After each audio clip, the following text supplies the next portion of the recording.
오늘의 주요 뉴스입니다. 어제 하루 코로나19 신규 환자가 156명이 증가해 일주일째 100명대를 유지하고 있습니다.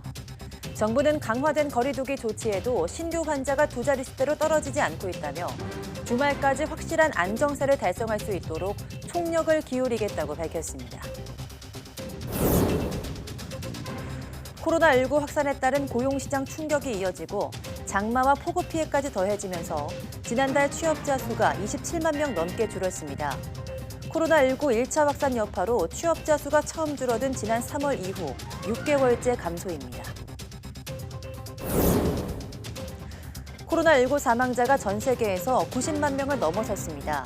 지난해 12월 말 세계보건기구에 첫 발병이 보고된 이후 8개월여 만입니다. 사망자를 국가별로 보면 미국이 19만 4천 명으로 가장 많고 브라질과 인도가 뒤를 이었습니다. 글로벌 제약사 9곳이 정치적 압력에 굴하지 않고 안전성과 효능이 입증될 때만 백신 승인을 신청하겠다고 밝혔습니다. 독일 제약사 바이오엔테크는 미국 화이자와 개발 중인 백신이 거의 완벽하다며 이르면 10월 중순 당국에 승인을 신청하겠다고 밝혔습니다. 영국에서 코로나19 신규 확진이 지난 5월 이후 최대 규모로 급증하고 사망자도 빠르게 늘고 있습니다. 프랑스에서는 감염 후 처음 5일 동안만 전염성이 강하다고 보고 자가격리 기간을 14일에서 7일로 단축하는 방안을 검토하고 있습니다.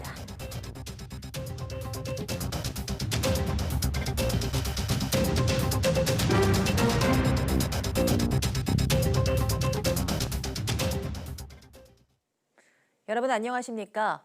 9월 9일 사이언스 투데이입니다.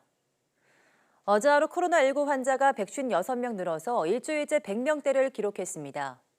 중앙방역대책본부는 오늘 0시 기준 국내 확진자가 2만 1,588명, 사망자는 3명 늘어 누적 344명이라고 밝혔습니다. 지역 발생은 144명으로 수도권을 중심으로 확산했습니다. 서울 48명, 경기 51명, 인천 1명 등 수도권에서만 100명이 확진됐습니다. 광주에서는 시장 밥집 관련 집단 감염 영향으로 환자가 17명이나 나왔습니다. 이외 대전 8명, 충남 5명, 울산 4명, 부산과 대구, 세종 2명씩, 충북과 전북, 전남, 경남에서 각각 1명이 확진되는 등 전국 14개 시도에서 환자가 속출했습니다. 중증 이상 환자는 4명 늘어서 누적 154명이 됐습니다. 완치 환자는 387명 추가돼 격리 해제 누적은 17,023명에 달합니다. 한편 신규 해외 유입은 12명으로 이 가운데 4명이 입국자 검역에서 확진됐습니다. 정세균 국무총리는 코로나19 신규 환자 수가 두 자릿수로 줄지 못하고 있어 안타깝다며 이번 주말까지 확실한 안정세를 달성할 수 있도록 총력을 기울이겠다고 밝혔습니다. 또 일부 단체가 개천절 대규모 집회를 예고한 데 대해 개탄스럽다며 방역 방해 행위에 대해선 공권력을 동원해서 엄정히 대처하겠다고 말했습니다. 정 총리의 발언 직접 들어보겠습니다. 이번 주말까지 확실한 안정세를 달성할 수 있도록 공직자들이 총력을 다하고 국민 여러분께서도 조금만 더 견뎌주실 것을 간곡히 요청드립니다. 방역 전문가를 비롯해 많은 분들이 추석 연휴를 걱정하고 계십니다. 지난 5월과 8월 연휴의 사례가 반복되지 않도록 이번만큼은 철저하게 대비해야 하겠습니다. 이 와중에 일부 단체가 추석 연휴 기간 중에 개천절에 대규모 집회를 예고하고 있어서 참으로 개탄스럽습니다. 과연 국민의 생명과 안전은 안중에도 없는 것인지 묻지 않을 수 없습니다. 정부는 방역을 방해하고 공동체의 안전을 위협하는 행위에 대해서는 국민들께서 부여해 주신 공권력을 주저없이 행사할 것입니다. 경찰과 지자체는 법과 원칙에 따라 엄정 대처하고 필요한 경우 법원에도 정부 입장을 충분히 설명하시기 바랍니다. 일교차가 커지는 환절기에는 감기나 독감 환자가 늘어납니다. 여기에 코로나19 확산세가 더해지면 국민 건강이 심각하게 위협받을 수밖에 없습니다. 어제부터 시작된 독감 예방 접종에 적극 참여해 주실 것을 국민 여러분께 당부드립니다. 강화된 사회적 거리두기 효과로 코로나19 신규 확산세는 어느 정도 진정됐습니다. 하지만 사망자가 많이 는 데다 감염 경로를 알 수 없는 집단 발병이 이어져 안심하긴 이른데요. 정부는 이런 상황을 고려해서 이번 주 후반 수도권 2.5단계 재연장 여부를 결정한다는 방침입니다. 이향원 기자입니다. 지난달 30일부터 수도권에 적용된 거리두기 2.5단계 효과로 코로나19 확산세가 진정되고 있습니다. 신규 환자는 136명으로 엿새째 100명대를 기록했습니다. 중증 이상 환자도 11명 줄어 병상 부족 우려를 조금이나마 덜었습니다. 환자의 발생 추세가 꺾였기 때문에 매일매일 유입되는 위중증 환자의 비율도 적게 마련입니다. 60세 이상의 비율이 굉장히 높은 그 현실을 볼 때는 앞으로도 위중증 환자는 계속 있을 거고. 신규 확진자 가운데 고위험군인 60대 이상이 30%가 넘고 50대 이상은 절반을 훌쩍 넘습니다. 이런 상황에 하루 새 숨진 환자만 5명에 달합니다. 5분 중에 4분이 중증 또는 위중 단계에 해당하는 것으로 한 분은 사망 직전의 그 임상 경과 악화가 상당히 하루 사이에 빠르게 진행됐었던 그런 분이었습니다. 고령 환자가 생기지 않아야 피해를 최소화할 수 있지만 조용한 전파가 상당해 이마저도 쉽지 않습니다. 실제로 최근 신규 집단 감염 사례만 50건이 넘습니다. 정부는 이런 위험 요소와 최근 발생 추이를 함께 고려해 수도권 거리두기 재연장 여부를 결정할 방침입니다. 강화된 2단계 조치를 어떻게 조정을 할 것이냐라는 부분은 지난주와 유사하게 이번 주 말쯤에 이미 한 차례 연장된 수도권 거리두기 2.5단계는 오는 13일 자정이 지나면 종료됩니다. YTN 이영훈입니다. 한가위 연휴가 3주 앞으로 다가왔지만 올해 추석은 고향 가는 설렘을 느낄 수 없는 연휴가 될지도 모르겠습니다. 열차표 예매는 온라인 예약으로 바뀌면서 서울역이 어느 때보다 한산했고 가족끼리 모이지 말라는 정부 권고에 따라 귀향을 포기한 사람들도 적지 않습니다. 박희재 기자가 취재했습니다. 서울역 창구 앞이 텅 비었습니다. 추석 당일에 내려가는 고향길 기차표를 예매하는 첫날. 지난해와 달리 창구 예매 없이 온라인으로만 이루어지기 때문입니다. 코로나 때문에 현장 예매는 없어졌고요. 인터넷으로 하고 있어요. 사상 초유의 코로나19 유행이 만들어낸 낯선 풍경입니다. 작년까지는 현장 발매가 있어서 밤새시는 분도 계셨고 대기하시는 분도 계셨는데 아침부터 둘러보았는데 역 창구에 찾아오시는 고객분들이 안 계셨습니다. 언제 또 번질지 모르는 감염 우려에 귀성을 미루거나 포기하는 사례도 늘고 있습니다. 친척들과 모이지 않고 가족끼리 성묘를 따로 다녀오기로 한 사람도 있습니다. 성묘는 친척들이 원래는 보통 다 같이 모여서 하는데 올해는 저희 가족들끼리만 4인 가족들끼리만 모여서 따로 진행을 하기로 했습니다. 성묘를 가지 않고 벌초를 업체에 맡기는 집도 많아졌습니다. 경북 안동 농협에선 최근까지 받은 벌초 대행 서비스 예약 건수가 지난해 전체 건수보다도 34% 넘게 늘었습니다. 민간 대행업체는 어느 때보다 전화 문의를 받느라 바쁩니다. 장손이 모이라고 했는데도 코로나 때문에 못 모이고 벌초 대행을 맡기자, 이번에 모이지 말자 이런 얘기들을 많이 하고 있어요. 국민청원 게시판에는 명절 연휴 장거리 이동을 제한해달라는 청원에 동의한 숫자가 5만이 넘었고 아예 연휴를 없애달라는 청원까지 등장했습니다.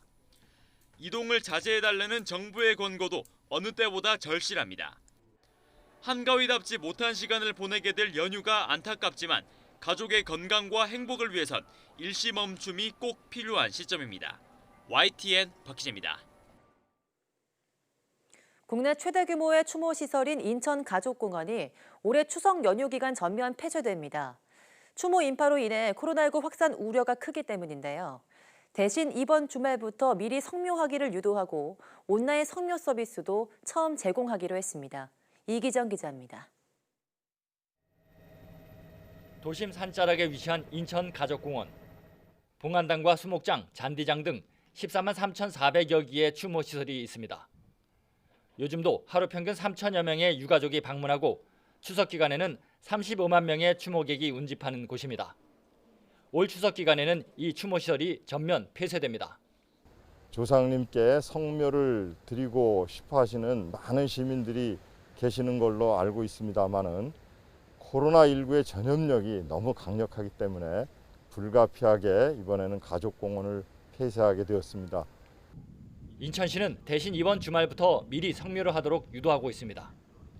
인파가 몰리는 추석에 앞서 고인을 기리기 위해 찾는 사람도 늘고 있습니다. 많이 오니까 우리끼리 그냥 집도 여기 그러니까 가자 오늘. 그래가지고 오게 됐죠. 지자체 최초로 온라인 성묘 서비스도 등장했습니다.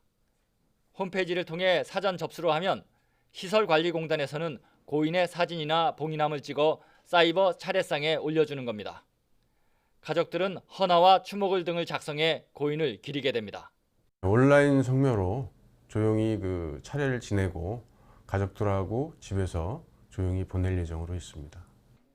인천시는 14만 명에 달하는 가족공원 연구자에게 안내 문자로 공원 폐쇄 계획을 미리 알리기로 했지만 전통적 성묘 방식에 익숙한 시민들이 온라인 성묘 등에 얼마나 많이 참여할지 촉각을 곤두세우고 있습니다. YTN 이기정입니다. 지난달 취업자 수가 전년 동월 대비 27만 4천 명이 감소했습니다. 통계청이 발표한 8월 고용 동향에 따르면 지난달 취업자 수는 2,708만 5천 명으로 1년 전보다 27만 4천 명이 줄었습니다. 코로나19 여파로 취업자 수가 지난 3월 19만 5천 명 감소한 이후 지난달까지 6개월째 취업자 수가 줄었습니다. 도소매업 취업자는 지난달 17만 6천 명 감소했고 숙박 음식점업은 16만 9천 명, 교육 서비스업이 8만 9천 명이 각각 줄었습니다. 연령 계층별 취업자는 60세 이상에서 38만 4천 명 증가했으나 30대 23만 명, 40대는 18만 2천 명, 20대는 13만 9천 명이 감소했습니다. 방역당국이 이달 안으로 생산 공정 검증용 코로나19 항체 치료제를 대량 생산할 수 있을 것으로 전망했습니다. 공정 검증용 항체 치료제는 임상용으로 사용할 수 있고 추가 임상시험을 거쳐 허가를 받으면 상업용으로도 판매가 가능합니다. 김승재 기자입니다. 코로나19 바이러스의 침투를 막거나 증식 과정을 끌어낼 수 있는 항체 치료제. 내년 개발을 목표로 임상시험을 해온 방역당국이 이달 안으로 생산 공정 검증용 항체 치료제를 대량 생산하겠다는 계획을 내놨습니다. 국내 경증 환자 대상 임상 1상은 지난 8월 25일에 승인을 받아서 현재 환자 모집 중에 있습니다. 현재는 식약처에서 임상 시험 계획 2, 3상을 심사 중이며 애초 당국은 브리핑에서 상업용 항체 치료제를 대량 생산하겠다고 발표했다가 나중에 생산 공정 검증용이라고 수정 공지했습니다. 생산 공정 검증용 치료제는 상업용 생산 시설에서 만들게 됩니다. 임상용으로 사용할 수 있고 추가 임상시험을 거쳐 허가를 받으면 상업용으로도 판매가 가능합니다. 본격 투약이 가능한 시점은 내년은 돼야 할 것으로 보입니다. 희망하기는 연구 개발 그리고 수급 노력의 성과로 최소한 내년도 추석은 금년도 상황과 다를 것이라고 말씀드리고자 합니다.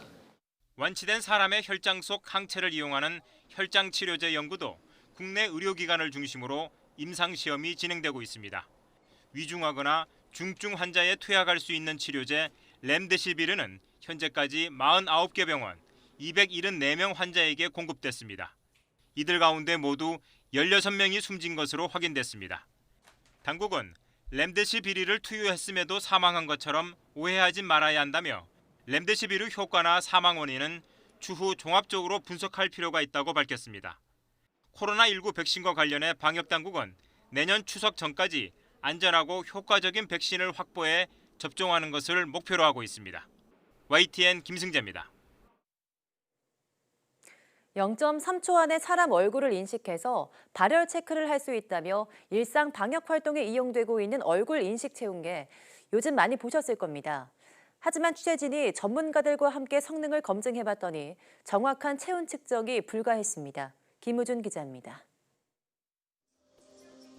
얼굴 인식 체온계의 핵심은 인공지능 기술로 1m 떨어진 사람 얼굴을 인식한 뒤 0.3초 안에 체온을 측정하는 겁니다. 코로나19 사태 속 사람 간 접촉 없이 빠르게 발열 점검을 할 수 있다는 첨단 기기. 경찰청과 지자체, 지하철역과 버스, 삼성전자를 비롯한 대기업 등에 날개 돋친 듯 팔려나갔습니다. 김포시에서 또 막 버스에, 시내 버스에 이거는 뭐 국내 최초면 세계 최초인 거예요. 대방역이 아주 큰 사례고. 업체들은 한국 인정기구 코라스의 성적서를 앞세워 성능을 검증받았다고 주장했습니다. 코라스 인증을 내주는 데가 있어요. 그러니까 시험 기관에서 그 인증한 데 가서 정확하게 다 찍어서 플러스 마이너스 0.5도 이내라는 성적서를 다 받았고. 과연 사실일까? 발급기관에 문의했더니 성적서는 제품 성능 증명서가 아니란 답변이 돌아왔습니다. 온도 측정의 오차율을 줄이는 데 필요한 보안 사항을 알려주는 용도라는 겁니다. 제품의 스펙을 증명하기 위해서 받는 용도가 아니에요. 규정 성적서라는 것 자체는. 계속 우리는 검증해 나가고 있다라는 품질을 관리해 나가고 있다라는 용도로 사용하시는 거예요. 더구나 업체들은 체온계로 판매했지만 정작 코라스엔 온도계로 평가를 의뢰했습니다. 기간이 우리가 몇 년 팔았다면 모르는데 이게 3달밖에 안 됐잖아요. 어떻게 우리가 그걸 다 알며 뭐 제출할 수 있는 시간이 어디 있겠습니까? 그렇다면 체온은 제대로 측정할 수 있는 걸까?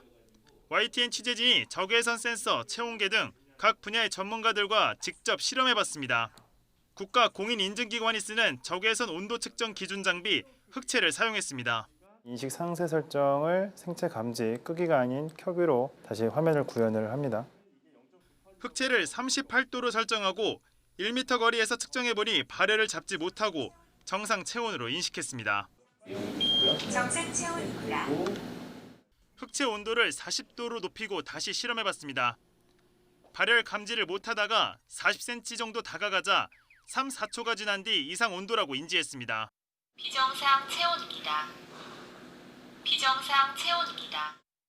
심층 실험 결과 온도 오차는 1도에서 3도 넘게 차이 났습니다. 전문가들은 이런 기기로는 1m 떨어진 거리에서 체온을 측정하는 건 거의 불가능하다고 지적합니다. 순간에 지나가면서 원거리나 수미터 밖에서 측정할 경우에는 부정확성이 그만큼 높아질 수밖에 없습니다.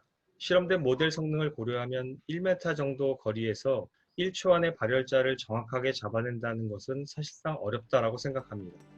비싼 값에도 불구하고 빠르고 정확하게 체온을 잰다는 말에 관공서까지 경쟁적으로 사들인 얼굴인식 체온계. 지난 5월부터 시중에 대거 설치된 뒤 지금까지 제 역할을 했는지 의문이 들 수밖에 없습니다.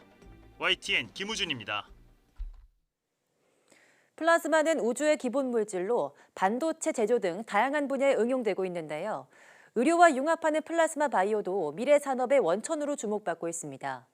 플라즈마를 활용하면 초미세먼지와 바이러스도 잡을 수 있는 것으로 나타났습니다. 김범한 기자입니다.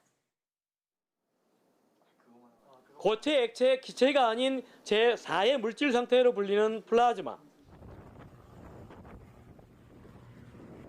번개와 오로라는 자연에서 볼 수 있는 대표적인 플라즈마 현상입니다. 우리나라에 있는 세계 3대 플라즈마 연구기관에서는 대기압 플라즈마 원천 기술 특허를 보유하고 있습니다.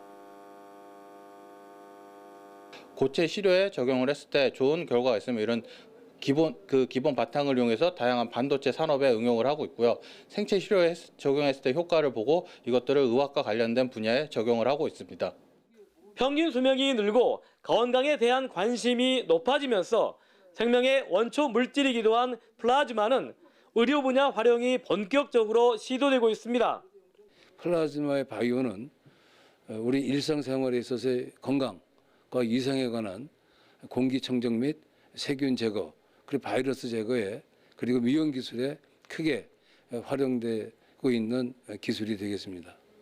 플라즈마 바이오 연구센터의 연구 결과 플라즈마 기기를 켜놓으면 막힌 공간에서 공기청정과 바이러스 제거 효과가 있는 것으로 나타났습니다. 실제로 안전성이 입증되고 대면 수업도 가능한 것으로 확인되자 관련 기술은 정부 과제사업 공모에 선정된 민간 기업에 이전됐습니다.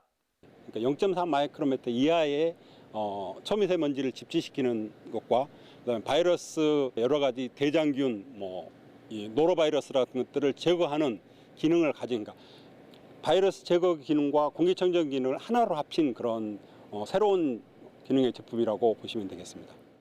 플라즈마를 활용한 치아 미백 의료기기도 처음으로 식품의약품 안전처의 승인을 받아 플라즈마 바이오 산업 활성화가 기대되고 있습니다. YTN 김봉환입니다.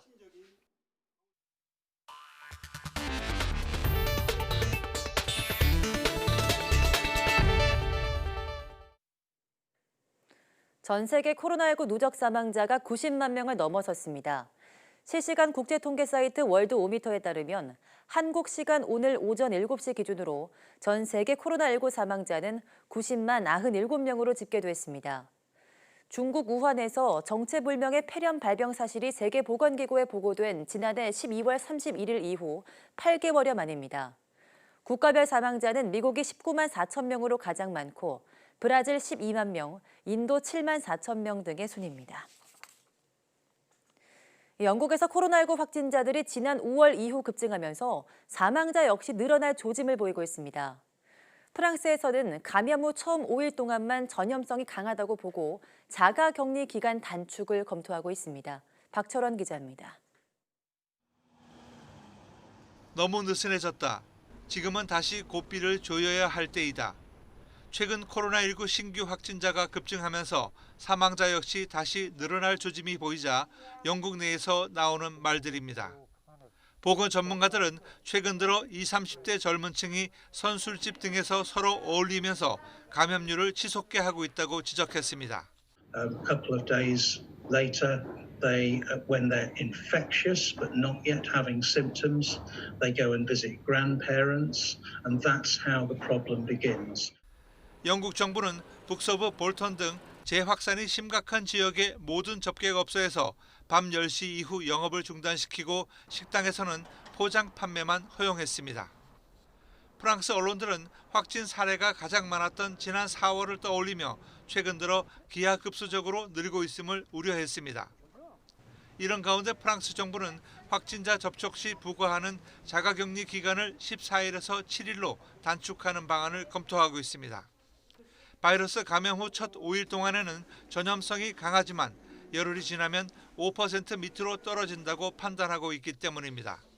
On est au même niveau en termes de positivité qu'en pleine vague épidémique, c'est-à-dire au mois d'avril. Or, en termes de maladie, c'est faux. Il y a plus de malades. Donc c'est ça qu'il faut prendre en compte. 프랑스 보건당국은 오는 11일로 예정된 국가안전보장회의에서 최종 결정이 내려질 것이라고 밝혔습니다.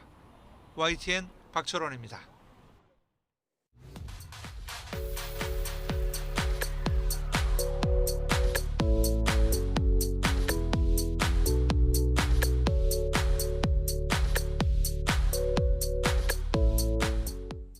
강화된 사회적 거리두기 조치로 밤 9시 이후 음식점이나 카페 등의 이용이 제한되자 많은 사람들이 공원으로 몰리고 있습니다. 이런 이유로 서울시도 한강공원 내 밀집 지역 출입을 어제부터 통제하기로 했는데요. 아무리 야외라고 해도 마스크를 잘 착용하지 않으면 감염 위험이 큽니다. 조금 답답하시더라도 되도록 외출을 삼가시고 방역수칙 철저히 지켜주시기 바랍니다. 함께해 주신 여러분 고맙습니다.